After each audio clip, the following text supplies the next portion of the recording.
இந்த புத்தாண்டுக்கு நம்ம பூர்விகால 5000 ரூபாய்க்கு மேல பர்ச்சேஸ் பண்ணி 15 lakh கோல்ட் வவுச்சர் வெல்லும் வாய்ப்பை பெறுங்க. இப்போது புதிய அறிமுகம் ஆச்சி ஹோட்டல் சாம்பார் 50 கிராம் ரூபாய் 20 மட்டுமே. Taste Daily. Taste the Daily.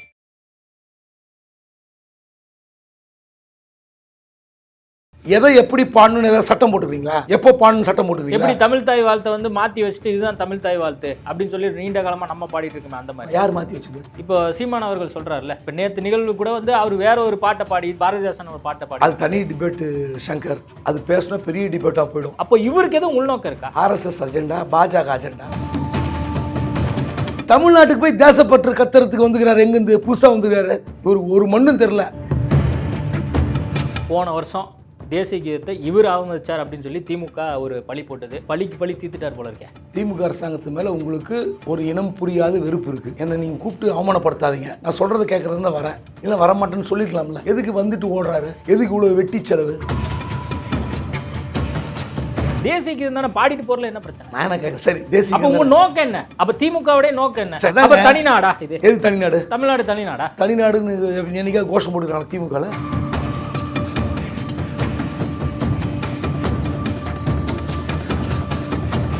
IBC Tamil நேயர்களுக்கு வணக்கம். இன்றைய நேர்காணலில் நம்மோடு இணைந்திருப்பவர் மூத்த பத்திரிகையாளர் குபேந்திரன் அவர்கள். வணக்கம் சார். வணக்கம். இன்னைக்கு காலையில் பரபரப்பான செய்தி. சட்டமன்ற கூட்டத்தொடர் முதல் முறையாக 2025 நடைபெற்று முடிஞ்சிருக்கு. இன்றைய நிகழ்வு ஒரு பரபரப்பாக காணப்பட்டதற்கு முக்கிய காரணம், ஆளுநர் வந்து 9:15 சட்டப்பேரவைக்கு உள்ளே போகிறாரு, 9:38 வெளியே வந்துட்டார். காரணம் என்ன அப்படின்னா, தேசிய கீதம் வந்து ஒழிக்கப்படலை, அது ஒழிக்கப்படணும்னு நான் கேட்டேன், ஆனால் இவங்க வந்து திட்டமிட்டு தேசிய கீதத்தை அவமானப்படுத்திட்டாங்க அப்படின்னு சொல்லி அவர் தரப்பில் வந்து ஒரு விளக்கமாக ட்விட்டர் பதிவில் வந்து போடப்பட்டிருந்தது. போன வருஷம் தேசிய கீதத்தை இவர் அவமதிச்சார் அப்படின்னு சொல்லி திமுக ஒரு பழி போட்டது. பழிக்கு பழி தீர்த்துட்டார் போல இருக்கேன். எதுக்கு பழிக்கு பழி தீக்கணும்? நான் கேட்குறேன், திமுக அரசாங்கத்து மேலே உங்களுக்கு ஒரு இனம் புரியாத வெறுப்பு இருக்குது. நீ பெட்ரோல் காஸ்ட் வேஸ்ட்டா? கிண்டிலேருந்து கோட்டை வரைக்கும் இப்படி ஒரு 16 கிலோமீட்டர் இருக்கும். அது அங்கேயே இருந்துருக்கலாமே. ரொம்ப சிக்கனமான கவர்னர், தன்னுடைய உணவுக்கு தானே பணத்தை கொடுத்து விடுகிறார். எந்த நிகழ்ச்சிக்கு போனாலும் வந்து அரசாங்க செலவில் சாப்பிட்றதில்ல, இப்படிலாம் கிளைம் பண்ணிக்கிறார்ல. பேசாமல் அங்கேயே இருந்துருக்கலாமே. நான் என்னை கூப்பிடாதீங்க, என்னை நீங்கள் கூப்பிட்டு அவமானப்படுத்தாதீங்க, நான் சொல்கிறத கேட்குறது தான் வரேன், இல்லை வரமாட்டேன்னு சொல்லிக்கலாம்ல. எதுக்கு வந்துட்டு ஓடுறாரு? எதுக்கு இவ்வளோ வெட்டி செலவு? எதுக்கு வெட்டி செலவு நான் கேட்குறேன். உங்களுக்கு வந்து தேசியத்தை யார் அவமதிக்கிறாங்க? ஏங்க, தெலுங்கானாவில் கவர்னரை சந்திரசேகர ராவ் கூப்பிட்டதே கிடையாது. தமிழிசையை கூப்பிட்ருக்காரா? எந்த நிகழ்ச்சியும் கூப்பிட்றதில்ல. அப்படிலாம் இருக்கிற அசம்பிளி நம்ம பார்த்துருக்குறோம். அப்போது உங்களை கூப்பிட்றாங்கன்னா இங்கே இருக்கிற மரபு என்ன? இத்தனை ஆண்டு காலமாக இருக்கிற மரபு என்ன உங்களுக்கு தெரியாதா? தமிழ்தாய் வாழ்த்து முதலில் பாடப்படும், முடியும் போது தேசிய கீதம். இதுதானே நடைமுறை. இதில் என்ன உங்களுக்கு பிரச்சனை? என்ன பிரச்சனை அவருக்கு? இல்லை, இப்போது அவர் என்ன சொல்கிறாரு, நான் பங்கேற்கக்கூடிய நிகழ்ச்சி, அது மட்டும் இல்லாமல் தேசிய கீதம் பாடக்கூடாதுன்னு நீங்கள் ஒரு மரபை வச்சுக்கிட்டு தேசிய கீதம் வந்து பாடப்படாது அப்படிங்கிறது எப்படி சரியாக இருக்கும் அப்படிங்கிறதான் அவர் தரப்பு நியாயமாக இருக்குது. நான் கேட்குறேன், இத்தனை வருஷம் எந்த கவர்னர் இப்படி வாக் அவுட் பண்ணியிருக்காங்க? கடந்த 10 ஆண்டு காலம் ஜெயலலிதா ஆட்சியில் இப்படி நடந்திருக்கா? முதல்ல தேசிய கீதம் வாசிக்கப்பட்டதா? கடந்த 2011 to 2021 இந்த ஆட்சி காலத்தில் என்ன பண்ணாங்கன்னு சொல்லுங்கள், லிஸ்ட் எடுங்க, டாக்குமெண்ட் காட்டுங்க. இல்லை, இதுவரைக்கும் வந்து அந்த மாதிரி ஒரு நடைமுறை இருந்ததில்லை. தேசிய கீதம் தானே பாடிட்டு போறல, என்ன பிரச்சனை? நான் என்ன கேட்குறேன், சரி தேசிய அப்போ உங்க நோக்கம் என்ன? அப்போ திமுகவுடைய நோக்கம் என்ன? சரி, இந்த அரசாங்கத்தோட நோக்கம் என்ன? அதாங்க. அப்போ இது தனிநாடா? இது எது தனிநாடு? தமிழ்நாடு தனிநாடா? தனிநாடுன்னு என்னைக்காக கோஷம் போட்டுக்கிறாங்க திமுகவில். அந்த கோரிக்கை தூக்கி போட்டாங்களாங்க. தனிநாடு கோஷத்தை தூக்கி போட்டாங்களே, என்னைக்கா தூக்கி பிடிச்சாங்களா? கிடையாது. அப்போ எதுக்கு இவங்க பிரச்சனை பண்ணோம்? நான் கேட்குறேன், அவர் போட்ட ட்வீட்டே தப்பான ட்வீட்டுங்க. முன்னு செட் பண்ணிட்டு அது வந்துருக்கணும் கரெக்டாக. நம்ம போட்டு டெலீட் பண்ணிட்டு புதுசாக போடுறாரு. அவர் போட்ட முதல் ட்வீட்டை ஏன் டெலீட் பண்ணார்? அதில் என்ன போடுறாரு? It is sung or played in the parliament at the beginning and the end of the honourable president address அப்படின்னு போடுறாரு. அடுத்த வார்த்தை அதிலே முதல் ட்வீட்டில், similarly it is sung in the all the state legislatures at the beginning and the end of governor address போட்டார்ல. இப்போ அதுக்கு அடுத்து இது போட்டது 9:43. அதுக்கப்புறம் திருத்தி போடுறார், 10:03 போடுறார். அதில் அந்த பார்லிமெண்ட் சப்ஜெக்ட் தூக்கிறார். It is sung in all the state legislature at the beginning and the end of governor அட்ரஸ்னு போடுறார். நான் கேட்குறேன், இது சட்டமா? சட்டத்தில் இருக்காது. சட்டத்தில் இருக்கான்னு கேட்குறேன். தெரியுமா உங்களுக்கு? சட்டப்பேரவை மரபுப்படி இல்ல, சட்டத்துல இருக்கா இல்லையானா இது மதிக்கப்பட வேண்டிய ஒரு விஷயம் சட்டத்தில் தானே. கிடையாதுங்க. சட்டம் தேசிய கீதம் அவமதிக்கப்படக்கூடாது என்பது சட்டம். ஆனால் எதை எப்படி பாடணும்னு ஏதாவது சட்டம் போட்டுக்கிறீங்களா?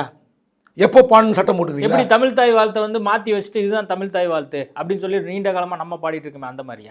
யார் மாற்றி வச்சது? இப்போ சீமான் அவர்கள் சொல்றாருல்ல, இப்போ நேற்று நிகழ்வு கூட வந்து அவர் வேற ஒரு பாட்டை பாடி, பாரதிதாசன் ஒரு பாட்டை பாடி, அது தனி டிபேட்டு சங்கர். அது பேசினா பெரிய டிபேட்டாக போயிடும். என்ன புரியுதுங்களா? அந்த டிபேட்டில் நுழைக்க கூடாது. இல்ல நான் எதுக்காக கேட்க வந்தேன்னா, இல்ல, அதுல நுழைக்க கூடாது. நீங்க இல்ல, தமிழ் நான் தாய் சொல்றேன். வாழ்த்துனா ஒரு நிலைப்பாடு, தமிழ் தேசிய தாய் வாழ்த்து கீதம்னா வேற ஒரு நிலைப்பாடு. 69 தான் தமிழ் தாய் வாழ்த்தே வருது. திமுக ஆட்சிக்கு வந்த பிறகு அண்ணாக்கு அப்புறம் தான் கலைஞர் தான் அது கொண்டு வர்றார். அது வரை இங்கே தமிழ் தாய் வாழ்த்து கிடையாது. அண்ணா வந்து டிஸ்கஸ் பண்ணும்போது அவர் இறந்துடுறார். அதுக்கு அடுத்து தான் வருது. 69 வந்த பிறகு எப்போ கண்டுபிடிச்சார் சீமான் வந்து 69 மணி வேறு தமிழ் தாய் வாழ்த்து கண்டுபிடிச்சி நீங்கள் பாடியிருக்காரா? ஏங்க நீங்கள் சீமானை கொண்டு வந்து நுழைக்கிறீங்க? சீமானுக்கு புரிதலும் கிடையாது, தெளிவும் கிடையாது. நீங்கள் கொண்டு வரீங்க. சீமானுக்கு புரிதல் இருக்கா? எந்த வயசில் புரிதல் இருக்குது உங்களுக்கு? ப்ளஸ் டூலாம் படிச்சிருப்பீங்களா? ப்ளஸ் டூ முடிச்ச பிறகு நீங்கள் உங்களுக்கு ஒரு புரிதல் இருக்கும்ல, இது நம்மளை வந்து மோசடி பண்ணுறாங்க இந்த பாடத்திட்டத்தில் ஒரு புரிதல் இருக்கும்ல. கல்லூரி காலத்தில் புரிதல் இருக்கும். அப்போல்லாம் நீங்கள் திமுக கொடியை தூக்கி பிடிச்சிட்டு இப்போ புதுசாக வந்து கண்டுபிடிக்கிறீங்க புரிதல் இல்லாமல். எங்கே போச்சு முதல்ல கிடையாது. மண்டவாளம் என்னன்னு தெரிஞ்சிருச்சு. மண்டவாளமும் இல்லை, தண்டவாளமும் இல்லை. உங்களுக்கு அடிப்படை புரிதல் கிடையாது. ஏங்க நீங்கள் உணர்ந்து ஒரு விஷயத்தை வந்து தெளிவடைவதற்கே ஒரு 25-30 வருஷம் ஆகுதுன்னா நீங்கள் ஒரு ஜென்ரேஷன் எப்படி புரிய வைப்பீங்க? உங்களுக்கே புரியறதுக்கு 30 வருஷம் ஆகுதுன்னா இன்னொருத்தர் எப்படிங்க புரிய வைப்பீங்க? உங்களுக்கு எப்போ புரியல? தமிழ் தாய் வாழ்த்து நீ தான் பண்ணியிருக்கணும். எப்போ உங்களுக்கு புரியல சொல்லுங்கள்? எப்போ உங்களுக்கு புரியல? 2009 வரைக்கும் தமிழ் தாய் வாழ்த்து எது உங்களுக்கு எப்போ கண்டுபிடிச்சிங்க சொல்லுங்கள்? அதுக்கப்புறம் புதுசாக கண்டுபிடிச்சிங்களா? நீங்கள் வேற இதோட சீமானுடைய முன்னுக்கு பின் முரணாக பேசுகிற தலைப்பு வேறு விவாதம். அதுக்குள்ளே போனோம்னா வேறு சண்டை வரும். புரியுதுங்களா? கவர்னரே தப்பாக போடுறார். முதல்ல போட்டதை மாற்றி போடுறார். நான் கேட்குறேன், 1963 நாகாலாந்து உருவாக்கப்பட்டது. சட்டம்னு சொல்கிறீங்களா? இப்போ சட்டம் மரபு தான், சட்டம் கிடையாது. நாகாலாந்து சட்டமன்றம் தொடங்கும் போது தேசிய கீதம் இசைக்கப்பட்டதில்லை. இவர் கவர்னரான பிறகு தான் அங்கே இசைக்கப்படுகிறார். உன்னை கூகுளில் எடுத்து பாருங்கள். நீங்கள் இவர் கவர்னரான பிறகு தான் நாகாலாந்தில் சட்டமன்றம் தொடங்கும் போது தேசிய கீதம் இசைக்கப்பட வேண்டும் என்று சொல்கிறார். என்னுடைய தேசிய பற்று மதிக்கப்பட வேண்டியது. நான் என்ன கேட்குறேன், காலங்காலமாக இருக்கிற 60 ஆண்டு காலமாக தமிழ்நாட்டில் இருக்கிற சட்டமன்ற மரபு என்ன? தமிழ் தாய் வாழ்த்து பாடிவிட்ட பிறகு முடியும் போது தேசிய கீதம் இசைக்கப்படும். இதுதான் பிரசிடெண்ட்டுக்கு மட்டும்தான் என்ன வரும் தெரியுங்களா? நீங்கள் நிகழ்ச்சி அட்டன் பண்ணி தெரியல, நீங்கள் பிரிண்ட் இல்லை. ஒரு நிமிஷம் முடிச்சு புரிஞ்சுங்க, அப்புறம் கேளுங்க. முதல்ல பிரசிடென்ட் நிகழ்ச்சி நான் வந்து பிரிண்ட் மீடியாவில் இருந்தவன். புரியுதுங்களா? பிரிண்ட் மீடியாவில் என்னென்னா கவர்னரை மீட் பண்ணியிருக்கிறோம், ஃபங்க்ஷன் அட்டன் பண்ணியிருக்கிறோம், பிரைம் மினிஸ்டர் ப்ரோக்ராம் அட்டன் பண்ணியிருக்கேன். பிரசிடெண்ட்டுக்கு மட்டும்தான் தமிழ் தாய் வாழ்த்து முதலில் இசைக்கப்படும். நீங்கள் எந்த ஜேர்னலிஸ்ட்னா கூப்பிட்டு கேளுங்க, எந்த ஐஏஎஸ் ஆஃபீஸர் கூப்பிட்டு கேளுங்க. முதலில் தமிழ் தாய் வாழ்த்து, அதுக்கப்புறம் ஷார்ட் வெர்ஷன் ஆஃப் நேஷ்னல் ஆந்தத்துடைய ஒரு 30 வினாடி அந்த மியூசிக் போடுவாங்க முதல்ல தமிழ் தாய் வாழ்த்துக்கு. அப்புறம் நிகழ்ச்சி முடிந்த பிறகு தான் தேசிய ஏதோ ஃபுல் வெர்ஷன் போடுவாங்க. இதுதான் நடைமுறை தமிழ்நாட்டில். நீ எதாவது அட்டன் பண்ணிருக்கீங்களா? கவர்னரா அவர் என்ன சொல்றாரு, தமிழ் தாய் வாழ்த்து பாடின பின்பாக தேசிய கீதம் பாடணும் அப்படின்னு சொல்றாரு. அவர் எதுவும் தப்பா சொல்லலைங்கிறது ஒண்ணு. கவர்னர் எங்கெல்லாம் பங்கேற்கிறாரோ அதை வந்து அவர் வலியுறுத்தி சொல்றாரு, இது மாதிரி தேசிய கீதம் பாடணும் அப்படின்னு சொல்லி. அது பல்வேறு நிகழ்வுகள் நடந்துட்டு தானே இருக்கு, அண்மை காலமா நம்ம பார்த்துட்டு தானே இருக்கோம். அதே மாதிரி இங்கேயும் வரணும் அப்படின்னு எதிர்பார்க்கிறாரு. இதுல ஏதாவது தப்பு இருக்கா? இது சட்டமா மரபா? ஃபர்ஸ்ட் சொல்லுங்க, சட்டமா மரபான்னு சொல்லுங்க. அது அவர் பிராக்டிஸா வச்சிருக்கிறார். அவர் பிராக்டிஸ்க்குலாம் மாற்ற முடியாதுங்க. அவர் பிராக்டிஸ்லாம் மாற்ற முடியாது. அவர் வந்து உட்காந்து தண்ட செலவு பண்ணிட்டு இருக்காரு, அதுக்கெல்லாம் உட்காந்து ப்ராக்டிஸ் பண்ணிட்டு இருக்க முடியுமா? இது வரைக்கும் எந்த கவர்னராவது ஹரியானா மாநில நாள், மகாராஷ்டிரா மாநில நாள், தெலுங்கானா மாநில நாள் இங்கே எதாவது கொண்டாடிருக்காங்களா? ஏதோ ரெக்கார்ட்ஸ் எடுத்து காட்டுங்க. நீங்கள் சொல்லுங்கள், நீங்கள் ஏதாவது ஒரு வேறு ஸ்டேட்னால இங்கே கொண்டாடி அந்த ஸ்டேட்டில் இருக்கிறவங்களுக்கு போய் சாப்பாடு போடுறாங்க. யார் செலவு? ஏங்க வாஜ்பாய் வந்து இந்த புதுசாக ஒரு நாட்டோட பிரதமராக வராரு, அவருடைய நிகழ்ச்சி நான் அட்டன் பண்ணியிருக்கேன். அவரே கோச்சிக்கிட்டது இல்லைங்க, நான் இப்படி எனக்கு வந்து நேஷனல் அந்தம் போடுங்க, தமிழ் தாய் வாழ்த்து கிடையாதுங்க. இந்த பாருங்கள், ஒவ்வொரு ஸ்டேட்டில் ஒரு விதமாக கலாச்சாரத்தை கடைபிடிப்பார்கள். இப்படிங்க ஒவ்வொரு ஸ்டேட்டிலும் போய் நீங்கள் விசாரிக்க முடியாது. ஒவ்வொரு ஸ்டேட்டுக்கும் ஒரு கலாச்சாரம் இருக்குது, பண்பாடு இருக்குது, தனி கொடி இருக்குது, தனி பாடல் இருக்குது. தமிழ்நாட்டில் இருக்கிற மரபு. இவ்வளோ நாள் இருந்த கவர்னர் இது வரைக்கும் குற்றம் குறை கண்டுபிடிக்கல. இவருக்கு மட்டும் என்ன குற்றம் குறை? தேசிய கீதம் அவமதிச்சாங்களா? எங்கேயாவது தமிழ்நாடு அரசு அவமதிச்சாங்கன்னு சொல்லுங்கள். அதுக்கப்புறம் நீங்கள் பேசல. இல்லை, கடந்த முறை தேசிய கீதம் பாடும்போது எந்திரிச்சு போயிட்டாரு ஆமாம் அப்படின்னு சொல்லி சொன்னாங்க. தேசிய கீதமே பாடப்படலை, அதுக்கு முன்பாக எந்திரிச்சு போயிட்டார். ஆனால் தேசிய கீதம் பாடும்போது எந்திரிச்சிட்டு போயிட்டாருன்னா செய்தி வந்து கீதம் கடைசியில் இசையமைக்கப்பட இருந்தது, அவர் வாக் அவுட் பண்ணிட்டார். இல்ல, அது நீங்க எக்ஸாக்ட்டா நீங்க சொல்றீங்க. ஆனா அப்போ 2024ல மக்களுக்கு எப்படி புரிஞ்சிருக்கும்? பார்த்தவங்க எல்லாரும் என்ன நினைச்சிட்டு இருந்தாங்க? தேசிய கீதத்தை ஆளுநர் அவமதிச்சிட்டார் அப்படிதானே புரிஞ்சிருக்கும். இப்போ வந்து அவர் என்ன ஒரு நேரேட்டிவ் ஃபிக்ஸ் பண்ணிட்டாரா? அந்த பழைய விஷயத்தை பழி தீர்ப்பதற்காக இப்படி ஒரு விஷயத்தை அவர் ஃபிக்ஸ் பழி என்னங்க தீர்க்க வேண்டியிருக்கு? இவர் யாருங்க பழி தீர்க்க வேண்டியிருக்கு? எதுக்கு பழி தீர்க்கணும்? இல்ல, அவருக்கு எதுவும் உள்நோக்கம் இருக்குன்னு நினைக்கிறீங்களா?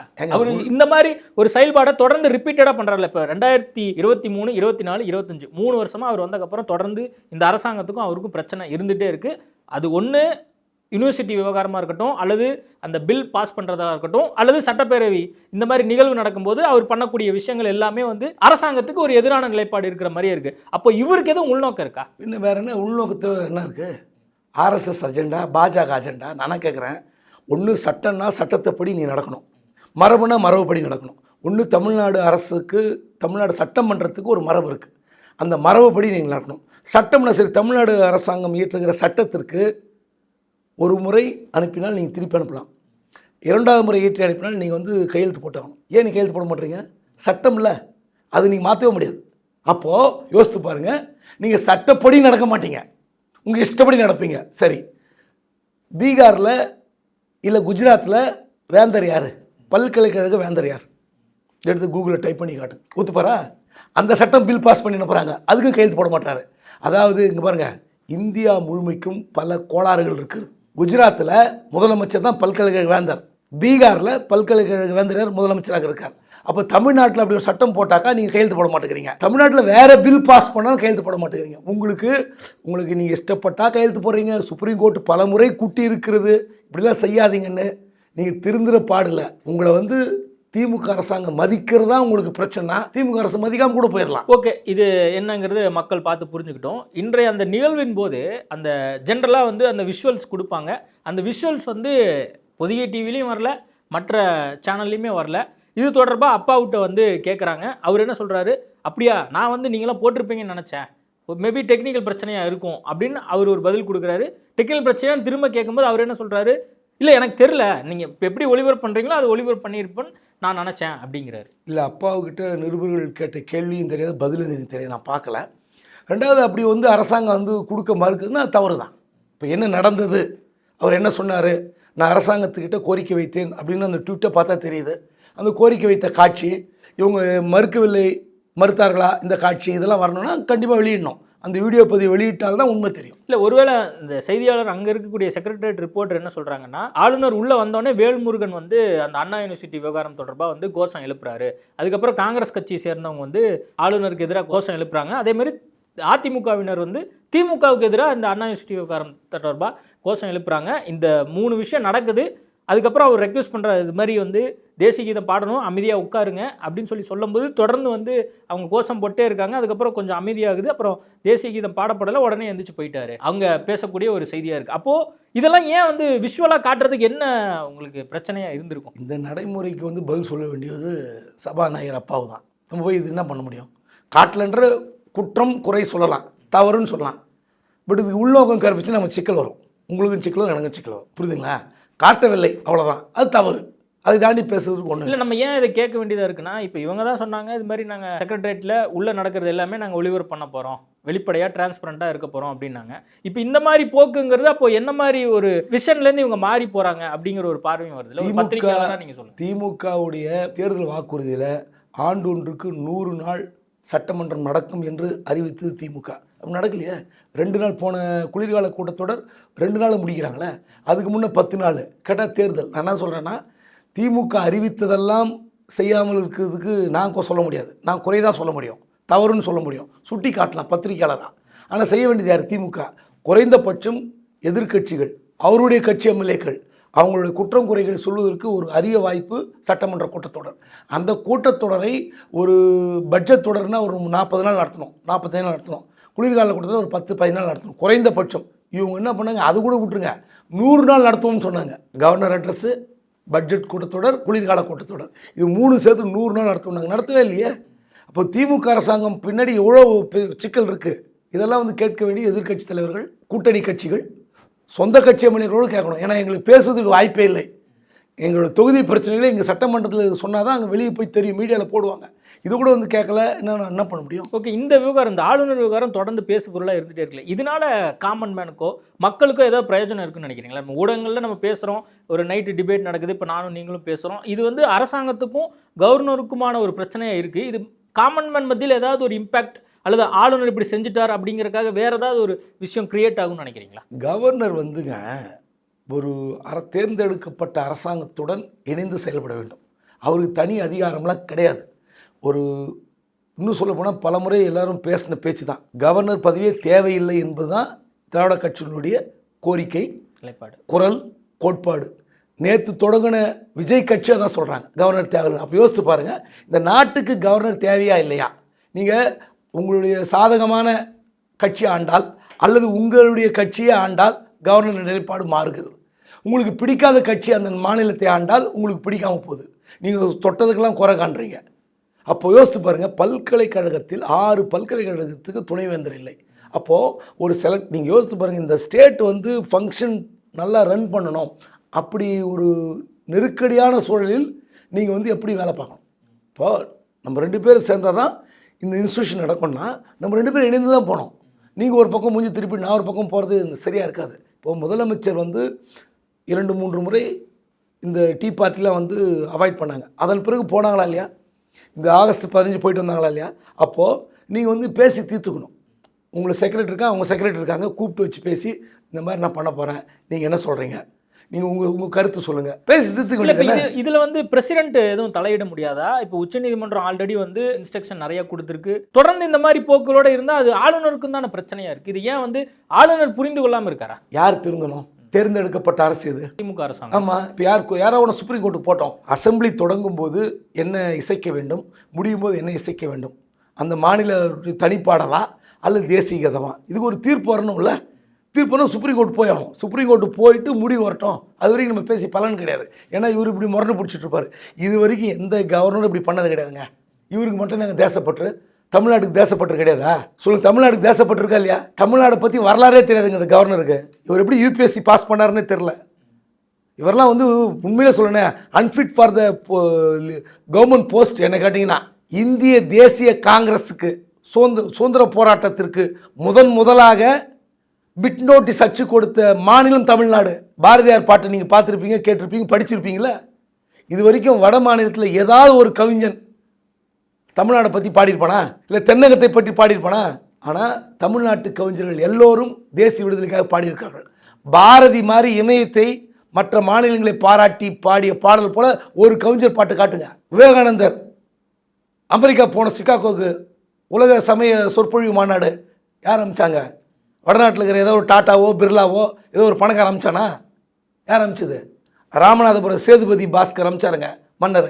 நீங்கள் தமிழ்நாட்டுக்கு போய் தேசப்பற்று கத்துறதுக்கு வந்துக்கிறார். எங்கேருந்து புதுசாக வந்துக்கிறாரு? இவர் ஒரு மண்ணும் தெரில. அதாவது குறைந்தபட்சம் தமிழ்நாடு பற்றின முதல் தேசிய சுதந்திர கொடி எங்கேருந்து போச்சுங்க? வேலூர் மாவட்டம் குடியாத்தங்க தயாரித்து கொடுத்தது. எங்கள் பனாரஸில் தயாரித்தாங்களா, இல்லை போர்பந்தரில் தயாரித்தாங்களா, இல்லை மகாராஷ்டிரா தயாரித்தாங்களா? சொல்லுங்கள் பார்ப்போம். இவர் என்ன புதுசாக வந்து தமிழ்நாட்டுக்கு தேசிய பற்று கத்துறது? தமிழ்நாட்டில் இருக்கிற எல்லோரும் தேசிய உணர்வோடு இருக்கிறார்கள். யாரும் தேசியத்தை அவமதிப்பது கிடையாது. இவர் ஒரு காரியம் வச்சுக்கிட்டு சும்மா ஒம்படியாக பண்ணிக்கிட்டு நம்ம நேரத்தை வேஸ்ட் பண்ணிக்கிட்டு, நாட்டு மக்கள் நேரத்தை வேஸ்ட் பண்ணிக்கிட்டு, நாட்டுடைய நிதியை வேஸ்ட் பண்ணிகிட்டு இருக்கார். யார் அந்த சார் அப்படிங்கிறதுக்கான பதில் இந்த சட்டப்பேரவை நிகழ்வு முடியறதுக்குள்ளே தெரிஞ்சிடும்னு நினைக்கிறீங்களா? அதாவது இந்த விவகாரத்தில் யார் அந்த சார்? திமுக மறைக்குது, சரி அப்படி வச்சுப்போம். அந்த ஞானசேகரன் யார்? அவன் திமுகனா இல்லையா? திமுக வாய் திறக்க மாட்டேங்குது. திமுக அமைச்சர்கள் சொன்னாலும் நீங்கள் நம்ப மாட்டேன்றீங்க, மக்கள் நம்பலை, சரியா? அப்போ உண்மையிலே திமுக மறைக்கிற வச்சுப்போம். இந்த சிடிஆரை அண்ணாமலை யார்? ஒரு ஐபிஎஸ் ஆஃபீஸர். இந்த சிடிஆர் எடுக்க முடியாதா? சென்ட்ரல் கவர்மெண்ட் ஏஜென்சி எடுக்க முடியாதா? யார் ஒன்றும் எடுக்கலாம். சிடிஆர் வந்து ஒரு பெரிய கம்பஸ் வஸ்தெல்லாம் கிடையாது. உங்கள் சிடிஆரை ஒரு இன்வெஸ்டிகேஷன் ஏஜென்சி எடுக்கலாம். என்னுடைய சிடிஆரை இன்வெஸ்டிகேஷன் ஏஜென்சி எடுக்க முடியும், தவறு செய்திருக்கிற பட்சத்தில். அப்போது இவங்க சொல்கிறாங்களே யார் அந்த சார்னு, உங்களுக்கு அரசியலே தெரியல. ஏதோ ஒரு அரசியல், ஏதோ ஒரு அண்ணா யூனிவர்சிட்டியில் நடந்த உடனே அதை தூக்கிட்டு திரியிறீங்க. உண்மை வெளிப்படும் போது அசிங்கப்பட போகிறீர்கள். வேற ஒன்றுமே கிடையாது. இல்ல அசிங்கப்பட போறாங்க அப்படின்னா அது யாருக்கான? அது சொல்கிறேன். யார் அசிங்கப்பட போகிறாங்கன்னா யார் அந்த சாருன்னு நானும் கேட்குறேன். உண்மையில் அந்த சிடிஆர் எடுத்து அவன் எத்தனை மொபைல் வச்சுருந்தாலும் சரி, அவன் எடுத்து யாருக்கு பேசினான்றதை கண்டுபிடிக்கிற ஏஜென்சி சென்ட்ரல் இருக்குது, பாஜக கிட்ட இருக்குது. இந்த பாஜக இவ்வளோ பேசுகிறாங்கல்ல, எடுத்து வந்து மொட்டை பெட்டிஷன் போடலாங்க. சார் இப்படி ஒரு நம்பர் வந்து அட்டன் பண்ணியிருக்கார் ஞானசேகரன், இப்படி ஒரு கால் வந்திருக்கிறது, இது வந்து திமுக அரசாங்கமாக மறைக்கிறது, சென்னை போலீஸ் கமிஷனர் அருண் வந்து திட்டவட்டமாக மறுக்கிறார், 2 பேரும் மோசடி செய்கிறார்கள் அப்படின்னு ஒரு மொட்டை பெட்டிஷனை ஹைகோர்ட்டுக்கு அமிச்சா போதும், கிழிஞ்சு தொங்கும் இவங்க மூஞ்சலாம். திமுகவும் சிட்டி போலீஸ் கமிஷனர் எங்கே போய் வச்சுப்பாங்க மூஞ்ச? இந்த சிடிஆர் எடுக்க முடியாது, ராணுவ ரகசியமாத. ஏங்க இன்னைக்கு மேட்ரிமோனியல் வெரிஃபிகேஷனுக்கே ப்ரைவேட் டிடெக்டிவ் ஏஜென்சி எடுத்து கொடுத்துட்ருக்காங்க. பையன் வந்து எங்கெங்கே போகிறான், டவர் லொக்கேஷன் பாருங்கள், எந்த பப்பில் இருக்கிறான், எந்த பாரில் இருக்கிறான், யார் கூட ரொம்ப நேரம் பேசியிருக்கான்னு டிடெக்டிவ் ஏஜென்சி சிடிஆர் எடுத்து பொண்ணு வீட்டார்கிட்ட காட்டுறாங்க. இது பாருங்கள் பையன் வேணுமா வேணாமான்னு பார்த்துங்கன்னு. இன்றைக்கி அப்படி போயிட்டுருக்கு உலகம். இன்னும் இந்த ஞானசேகரனுடைய சிடிஆர் எடுக்க முடியாது, அவன் ஏதோ ஒருத்தவங்க மறைச்சி வச்சுருக்காங்க. எப்படி முடியும்? உங்களுக்கு அரசியல் பண்ணணும். பொள்ளாச்சியில் திமுக செய்தது, பதிலுக்கு இவங்க செய்கிறாங்க, அவ்வளோதான், வேறு ஒன்றுமே கிடையாது. இதை வந்து மறைக்கிறார்கள் அப்படின்னு குற்றஞ்சாட்டு உண்மையாக இருந்தால் பாஜக 5 நிமிஷத்தில் உங்கள் முகத்திரை கிழிக்க முடியும். சரி, ஓகே, நிறைய விஷயங்கள் குறித்து பேசியிருக்கோம். நேர்காணல் கொடுத்ததுக்கு மிக்க நன்றி. நன்றி. இந்த புத்தாண்டுக்கு நம்ம பூர்விகால 5000 ரூபாய்க்கு மேல பர்ச்சேஸ் பண்ணி 15 lakh கோல்ட் வவுச்சர் வெல்லும் வாய்ப்பை பெறுங்க. இப்போது புதிய அறிமுகம் ஆச்சி ஹோட்டல் சாம்பார் 50 கிராம் ரூபாய் 20 மட்டுமே. Taste the Daily. Taste the Daily.